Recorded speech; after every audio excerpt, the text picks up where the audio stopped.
The FBI's task force has clearly been at it all night in their search for Sam, continuing to look for the boy even as the sun begins to rise.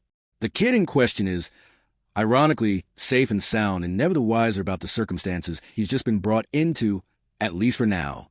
Robbie gives his niece, Maeve, an excuse about calling out sick from work, and it's enough not to raise any suspicions while she's too busy rushing his kids out the door to school. Once the house is emptied out, Robbie's friend and accomplice, Cliff, starts to panic.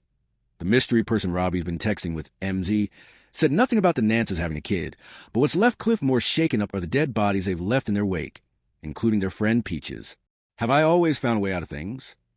Robbie points out, to which Cliff numbly responds, We've never done anything like this. Perhaps Cliff is right to be worried, though, because word of what happened at the Nance's place is already spreading within the Dark Hearts. Jason, the gang's local chapter president, is canoodling with his wife Erin when he gets a call about the robbery that's resulted in the deaths of some of their own, resulting in him calling an emergency church meeting for the other members.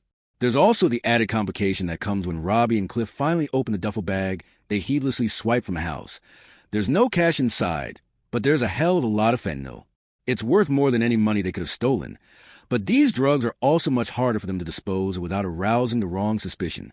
In the meantime, over pancakes, Robbie also feeds Sam a few lies that are sprinkled with important truths, and other little breadcrumbs provide further confirmation about why he's been targeting drug houses specifically linked to the Dark Hearts, because his late brother Billy was a part of the gang before dying under mysterious circumstances.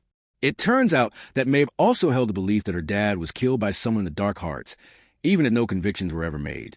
But when Sam drops the truth about his name around her, a quick Google of breaking news headlines reveals the extent of mess that Robbie has gotten all of them into.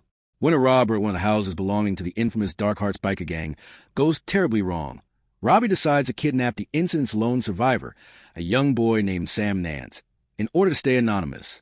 With an active kidnapping now part of the task force's investigation, the clock is officially ticking, and it's anyone's guess as to when Robbie's time on the lam will be up. This week's episode, Family Statements, written by Angels By and directed by Jeremiah Zager, explores the immediate aftermath of the premiere's closing moments and beyond for both sides.